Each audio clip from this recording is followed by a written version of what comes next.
This live stream, of course, is called I Wrote a Book because I'm been really well excited to share this with everybody on YouTube. I did write this book, and I haven't talked about it in a long time, in part because it's taken a painful long time to get it through publication, although I do expect it to be coming out later this year. So, time to talk about it, I guess. And so, the title of the book is called Language Shift in Southern New England.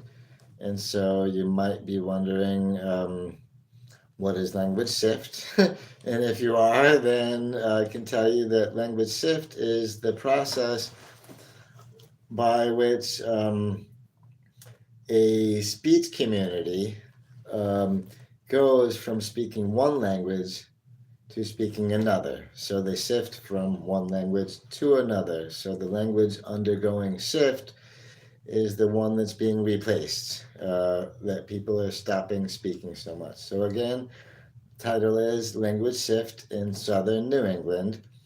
And so what is the language in shift? That would be Franco-American French. And because so now the subtitle gets relevant, it's called Morphosyntactic Consequences in Franco-American Communities. And so we're talking about what's happening to the structure of the French language, if anything, as of Franco-American French anyway, as these communities shift from speaking predominantly French to speaking more and more English. And so that's the two variables that I studied, the morphosyntactic variables. They both had to do with um, verb conjugations, A in the compound past tense, and B in to express the future. So that's the variables I was looking at. So I was looking to see what, if anything, is happening to the structure of Franco-American French as people use it less and less when they're using English more and more. So is it becoming more like English? Is it, and that's called convergence when two languages in contact, one of them changes to become more grammatically like the other? Or is it just being simplified like we expect in cases of language shift? A language undergoing shift becomes morphologically reduced. Hi, nice to see you here in the chat. Fantastic. And so I was looking to see what would happen in these two Franco-American communities, both, and why Southern New England, because one community is in Massachusetts, Southbridge, Massachusetts, and the other one's in Rhode Island, Woonsocket, Rhode Island. And so you're saying, what do you mean Franco-American communities, right? Well, some of you anyway. So here's a little definition of Franco-American. The Franco-Americans are of French-Canadian birth or ancestry, and their mother tongue is French. And in general, they are Roman Catholic, and they live in the northeastern U.S. And by that I mean New York State or New England. So those are the Franco-Americans that we're talking about. And I was lucky enough to be part of a team investigating Franco-American French in a project called a sociolinguistic investigation of Franco-American French that was funded by the National Science Foundation. And um, and so two of the 8 communities that we studied are ones that made it into my book, Southbridge, Massachusetts, and Woonsocket, Rhode Island. And what I found interesting about these communities is that although historically a stronghold of French in southern New England, whereas Southbridge was a case where language shift, the shift to English was farther advanced than in any of the 8 communities that we studied. It was the most advanced of all the 8 communities. And So uh, that to me was interesting because, again, they were very similar. Like immigration from Western Quebec started way back in uh, the early, well, in the 1800s, so early in the 19th century. And both places, Franco-Americans grew to be about the same relative proportion of the population, both 60% Franco-American by 1900. And they both had a lot of French language institutions, like you could use French at church or in work or at school or in lots of medias and whatnot. And also, they've been similar because the shift to English has been kind of advancing since immigration ended around 1930. So for the last century, the shift to English has been advancing, but there's also been ways they have been maintaining their French for a long time. And again, they're super similar, these two communities. And because, for one, people came from some of the same agricultural towns in Western Quebec and moved down during the American Industrial Revolution. This was, and start work in factories, and then their work really diversified. So then you have people, Franco-Americans, on every rung of the socioeconomic ladder in both places, which is not always the case for all immigrant communities, sadly.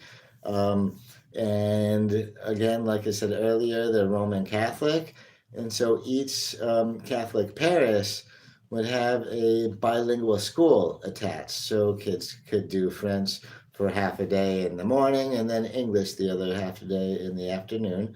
Um, and again, immigration ended in both places around 1930, and since then, language shift has been advancing towards English, especially in Southbridge.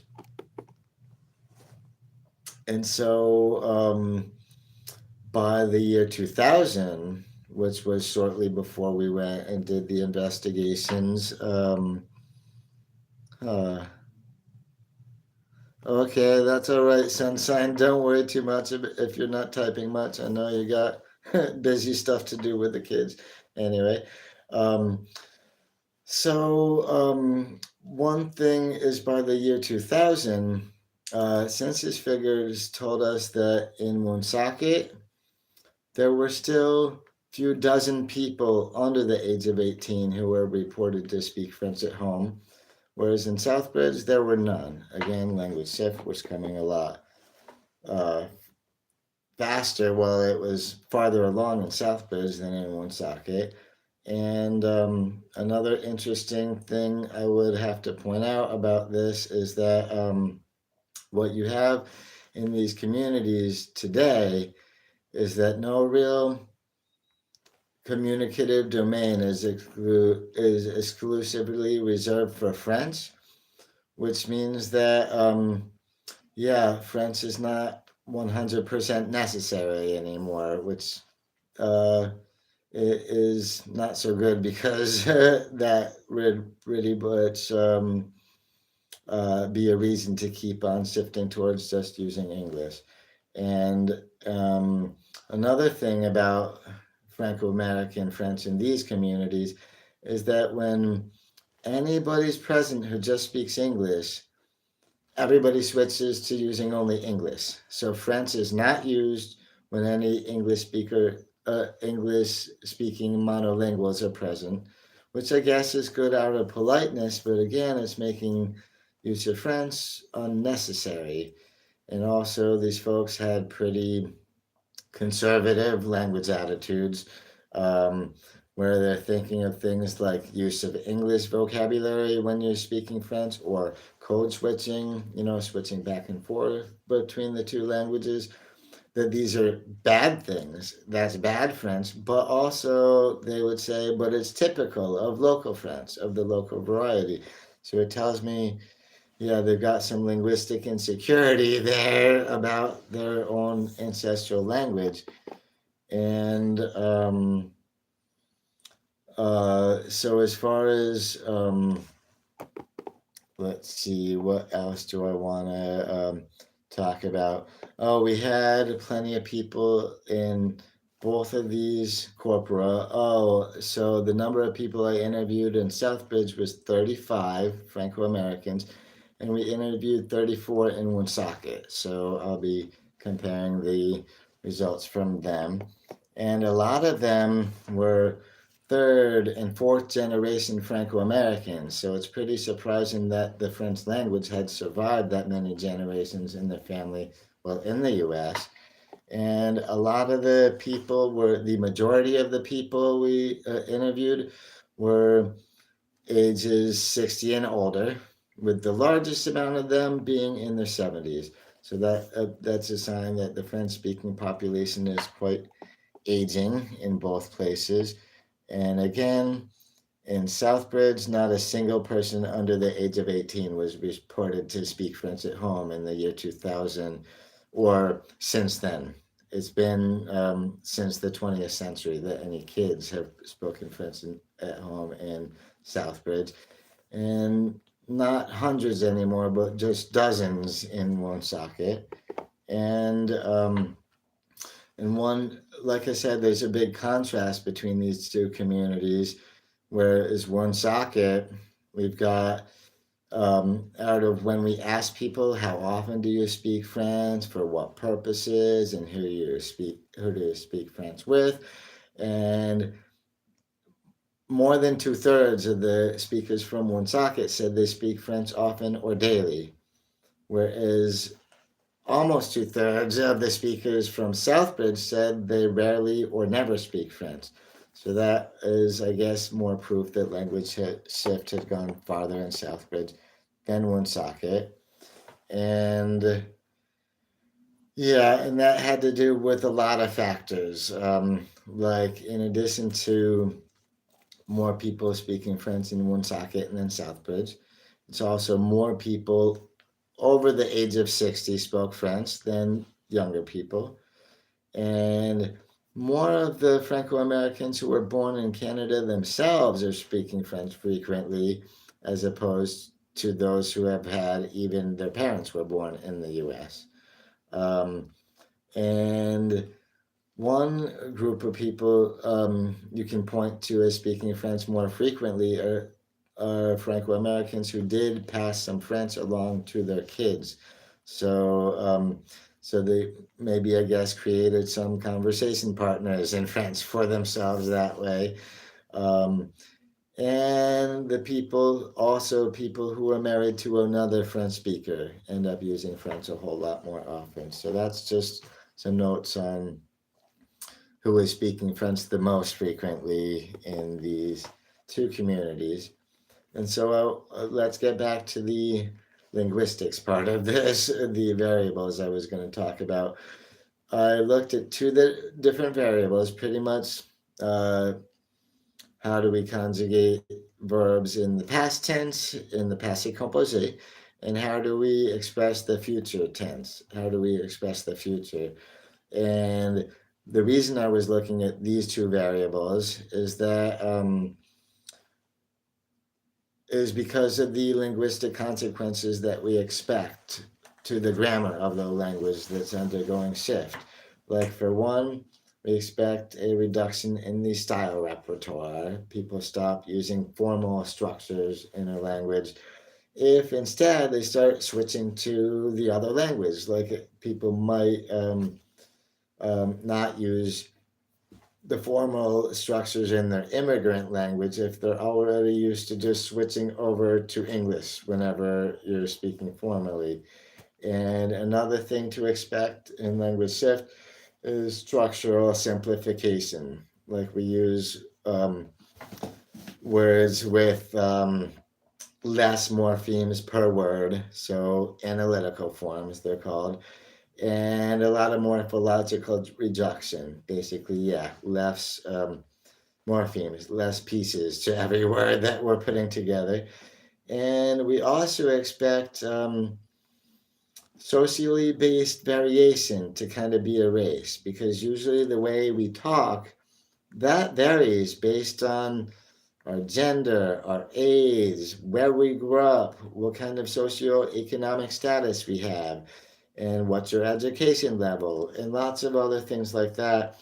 But in a language undergoing shift, a lot of that social basis for um, the socially based variation is kind of erased and just replaced by an implicational scale by age that shows a change in progress, where younger speakers are speaking quite differently than the oldest speakers, right? That's what happens when you got a linguistic change in progress, and no real other socially based variation. So that's what we can kind of expect during language shift, and I wanted to look at these two tenses, these two variables in Franco-American French to decide whether these variables showed us that it was becoming more like English, or whether it was getting simplified, or whether it was just saying very, very French and keeping the grammar consistent. And so, one thing I think that had to do with this was that how um, I think one thing putting the brakes on linguistic change or convergence with English is that Franco-Americans seem to have pretty conservative language attitudes, especially the ones whose ancestry comes from Quebec. Um, and there's a lot of people you would identify as speech monitors in the community. So they go around, they have very strong opinions about what's good French and what's bad French, and they share these opinions with others.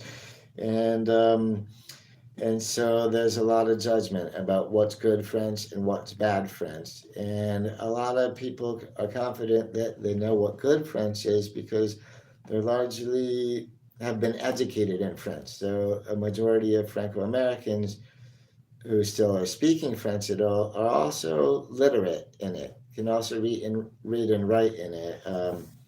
And so, yeah, all these sort of conditioned speech norms in Franco-American French, especially the conservative language attitudes like I'm talking about. Now, I'm not going to go through the whole entire variable rule analysis of both of these variables, but I will give some bullet points because I'm going to do a much more detailed video on this once I have a specific publication date set for this book, so that hopefully it will be available for pre-order. I want to do a much more detailed video with a good slideshow showing you a lot of the data and a lot of our results. But for now, I'm just going to keep it simple because this video I'm just wanting to share what my book was about, basically in the broad strokes. And so again, the two variables I looked at, both for two reasons, because they could represent a simplification of the grammar of Franco-American, and they also could represent Franco-American French getting more similar to English and how the grammar structures work. And those are both things we kind of expect during shift, but I thought with all these conservative language attitudes, maybe we don't have those things going on, right? And so the first variable is the use of avoir with 17 intransitive verbs in être that are prescribed to take être as their auxiliary verb and not avoir. And that's kind of, it's just these 17 verbs that take être. And all the other ones take avoir. So that's why it would be a nice simplification if we just got rid of the être and used avoir on all verbs. And that would also be a lot more like how the English present perfect is conjugated. We used to have with it, like I have done the dishes, or I have been there, or he has played, right? We're using to have as our auxiliary verb. And so that would make Franco-American more like that, if it were to go that way. And the other variable I was looking at was the inflected future. So this is when we just put an ending on a conjugation of the verb to mean the future, instead of using the go future, like I'm going to do this, she's going to do that. That's the more simple future. Um, and so again, a switch, a spreading of the go future and getting rid of the synthetic future, that would also be more like English, because we use either will or going to make the future in English, and this one would be a little more that way. So those are the two variables I looked at. So skipping forward to what we found. We found in the passé composé, so the past tense, the compound past tense, in the multivariate analysis, what I took into account was to see if 7 different social factors would be uh, responsible for variation, would be the bases for variation, and that's what community of residence a speaker had, how old they were, what gender they are, how often they use sprints, how many generations have they been in the U.S.? Like, what did they immigrate themselves? What is it, their parents or their grandparents, and so on?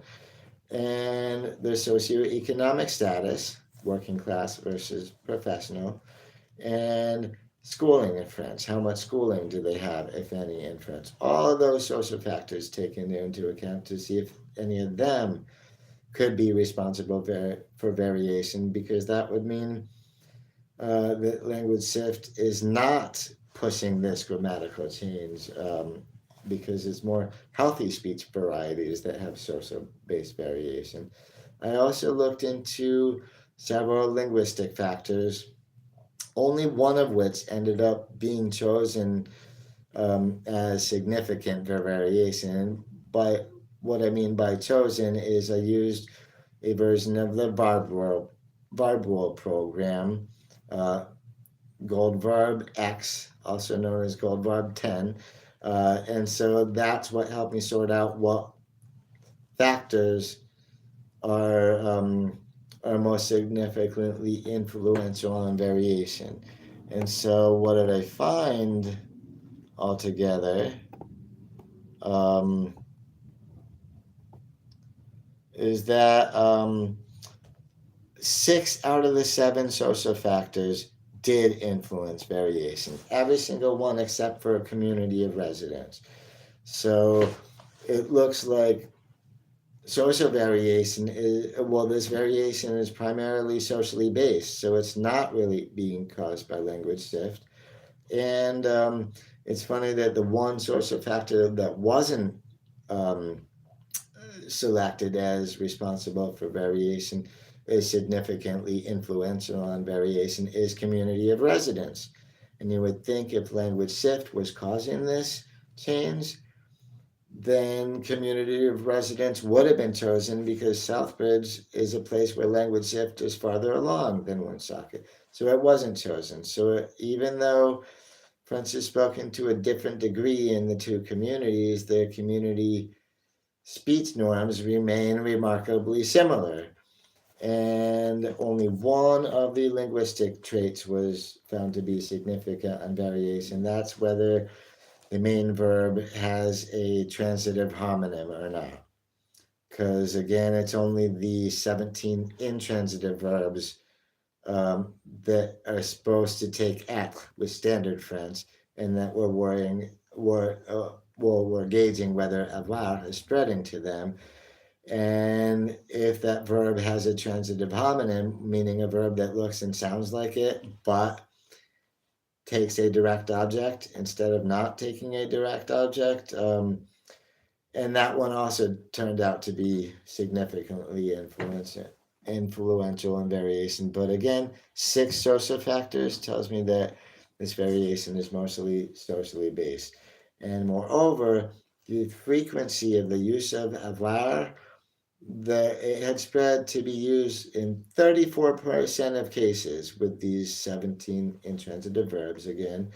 But that's not any more than has been reported of it being used in Montreal or in uh, Ottawa and Franco-Ontarian France and whatnot. So it's not like Language Shift has made this change happen faster in New England than it did in Canada, right? It's not.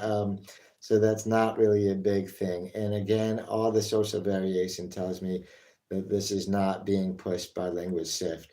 And also, être, the more prescribed form, by standard French, is still being used by speakers of all ages, although younger speakers are using it a little less than the older speakers. Still, younger speakers um, know how to use it to a great extent.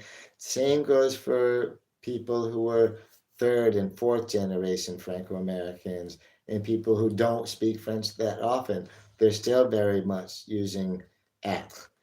And so we're not seeing with this variable, we don't see any evidence of grammatical simplification or convergence to be more like English. We don't see any of that because this possible change in progress, I think, has been blocked by people's willingness to conform to a standard language. Because remember, lots of education in France between these folks, so they know what's supposed to be good French and bad French, or at least they have opinions on that.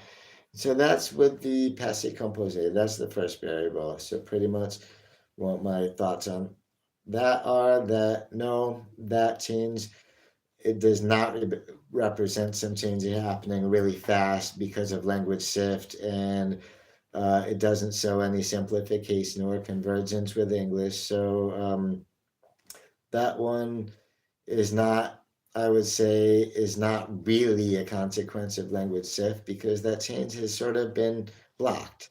The brakes have been put on it because people want to speak good French, pretty much. And so, what about the other one, the synthetic versus analytic future? So, the analytic future, again, that's the go future. That's the one I'm looking at to see if it's replacing the other one. And so, for the analytic future, the go future, that in our conversation data ended up getting used 88% of the cases where the future was expressed, which means, most of them, with only 12% using the synthetic form, which means to me, okay, this change has gone pretty far already. And and interestingly, I mentioned how the stylistic repertoire tends to disappear during cases of language shift because people stop using the more formal structures. In this case, the synthetic future would be the more formal one, and um, and because of that, you would expect it to sort of disappear, right, during shift. But no, we gave a more formal translation task, and in the translation task, instead of the synthetic only be used 12% of the time, like in conversation, it was used 34% of the time. So almost 3 times as often. So that shows me that these Franco-Americans had very much stylistic differences and a good stylistic repertoire. So language shift hasn't erased that from them. Now, getting back to the conversation data, the change does seem pretty advanced because the Go future, again, is being used in like 88% of the cases in conversation. And so out of this, we took again into account um, social factors, external factors, social characteristics of the speaker, all the same 7 of ones again, the same ones I did for the passé composé, I did for these ones. So again, age, gender, community of residence, socioeconomic status, schooling in France, number of generations in the US, and the frequency of use of French. And it also took into account half a dozen different internal factors. So grammatical person, grammatical number, that's of the subject for this verb when we're conjugating it. Also, was it in a negative clause? Was there negation around it of this verb? And did the word quand appear in that sense? Quand means well, when. Or what about another adverbial time reference like tomorrow or next week or this evening, right? And then finally, I looked at, does contingency on a C clause have anything to do with it? And C means if. So that was me looking to see if mood as opposed to aspect was still a factor in verb conjugation, but that's, anyway, kind of besides the point. And in the results, we saw very minimal social variation. In fact, it was just the age seemed to be a thing indicating a possible change in progress, whereas speakers under the age of 70 are much more likely to use the go future than speakers above. And gender was the least determinant factor of them all. So not a lot of social variation going on there because community of residence, socioeconomic status, schooling in French, number of generations in the US, and frequency of use of French were not chosen as significant. So just mostly age.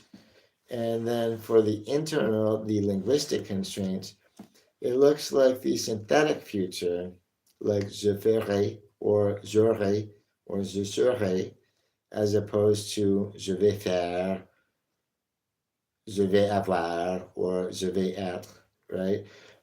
So the synthetic future was getting highly limited to places where negation was involved, where the verb was negated, or the presence of quand, meaning when, in the sentence, or any adverbial time reference. All of these spots are being sort of relegated to the synthetic future in Franco-American French, which is at least saving spots for it there, so it's not getting crossed out of the language entirely. But again, we did see evidence of some accelerated change because the analytic future was used so much more often at 88% of the time than has been reported for the maritime provinces in Canada and for the province of Quebec and for Ontario. So in the northeastern US, this change has gone a lot farther than it has anywhere in Canada.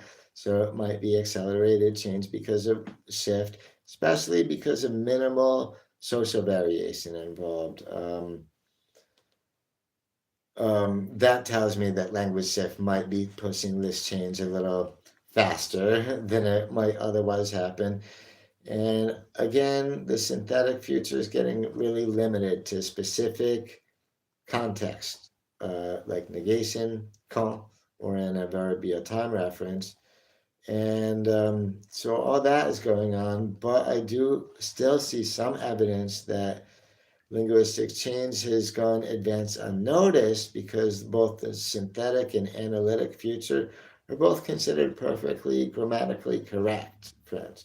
It's not like the passé composé where être is good and avoir is bad French, where there's a lot of judgment based on that. With this one, so the change did get by unnoticed because it sort of went under the radar, but still the synthetic forms are still hanging around because they are used in more formal settings. It's used very formally, and you got use of it with negation and other linguistic contexts, and it's still much more widely used than what we see in Cajun French, where it's only used with a few, with a short list of verbs, only a few different verbs, and it's only used among the oldest speakers of all. So in Franco-American, that's a little different because it's used with a whole wide variety of verbs and by speakers of all ages to different extents. and yeah, with the stylistic variation. So this one, where the passé composé saw a change in progress, was probably being blocked by wanting to conform to the standard language. In this one, I saw this change ended up sort of slipping under the radar, but still the language is maintaining both forms because there's the serious willingness to conform to standard language, to the standard French. And so that to me, what's sad is we're not seeing a lot of evidence of simplification or convergence with English, and that's good for the French grammar because the grammar of Franco-American French is staying largely intact, but um, without seeing signs of convergence or impact of the contact with English, then it doesn't look like French has as much health or longevity. Like it's not necessarily going to last as long.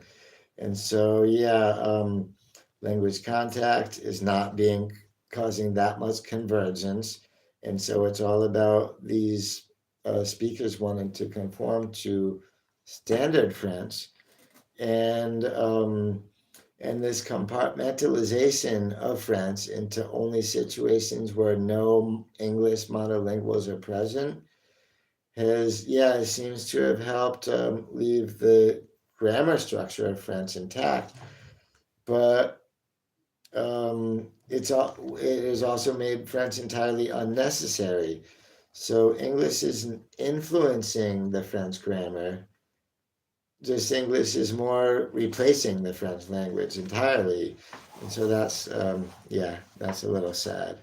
And so that's, I guess, yeah, that's the long and the short of it. Let me see if I had anything else that I wanted to add to that. No, I think that's good. I think that's between looking at these two variables, tells me how Franco-American is an interesting and somewhat unique case of language shift, where there's lots of knowledge of standard forms, and so that's helping put the brakes in some changes that might also otherwise be happening really, really fast. So anyway, I'm Oh, I see Henry there says I framed that the diploma. Yeah, he did. Henry, you did frame the one higher up, the highest up one. That's my bachelor's degree. And thank you very much for the custom frame job. That was a nice present anyway. But I wonder if anybody has any question. Oh, remember if you live in Ohio, you're actually from Quebec. That's cool. That's a good comment as well. And bro, hanging the high school diplomas on the wall like it's a good decor. Yeah, that's not true. There's no high school diplomas on the wall anyway. That's my doctorate and my bachelor's degree anyway. Um, so regardless. Um, But anyway, so if anybody has any question related to this about Franco-American French, um, oh, you didn't see a high, that's right, Henry, there is no high school diploma up there. I'm not even sure where the heck I have that anymore. Probably in a drawer somewhere. I don't think I ever got that one framed, actually. Anyway, but thank you for the gift of the framed bachelor's degree, Henry. And I did frame the doctorate myself, though, anyway. So I guess, yeah, if nobody has any questions about this, I think maybe I can wrap up this live stream about there. Yeah, I think that is good. And by the way, okay, like I mentioned earlier, when I get a final specific date for publication on this book, there is I will add it to the post description of the video for this live stream. I will add a link to it if it's available for order or pre-order yet. And also I will be coming out with a bigger video with a whole slideshow so you can see all the data and the results and stuff that I'm talking about. But I would rather wait for the book to be closer to coming out until that happens, before that happens. Anyway, um, oh, you're scared of putting your law degree on your office wall because you've heard once you put it up there, you get fired. That's your weird superstition. That's funny. I've never heard of that, but that seems like a very good reason not to, not to push your luck. That's good. Anyway, um, I have a book addiction, so I'll buy it. That's right. Fantastic. I hope it's not too expensive. But anyway, it will be a good read. Trust me, I put a lot of work into it, so I hope it will be a good read anyway. But of course, as the author, I'm kind of biased there, so I can't know for sure what anybody else would think of it. But anyway, yeah, that moving is terrible for you with so many books. Books are heavy to move around. That's pretty rough. Oh well. So yeah, I'm gonna call. Oh, if it's like other academic books, it could be $50 to $150. Yeah, I would expect it somewhere in that price range, Henry. That's not bad. Although you never know the way inflation's going and the way prices are going with different things. I hope it comes out soon, so it won't be the most expensive thing in the world. But we gotta see, and hopefully it's printed with only stuff from the US, right, to avoid tariffs anyway. But the publisher is Peter Lang, based out in New York. And so it's not going to be an import if you're in the US already. So that might help. Well, anyway, since there's no real questions about the Franco-American stuff that I was talking about, I guess we will save the rest for the next video. Once I have a good publication date I can announce, I will give you a much more detailed version of the analysis results and whatnot in this. So I'm looking forward to that. And yeah, and so that's it. So thank you for hanging with me for a little bit. And yeah, um, I guess I will. Yeah, I'm looking forward to talking to you again really soon. And so until then, catch you around next time. Bye bye.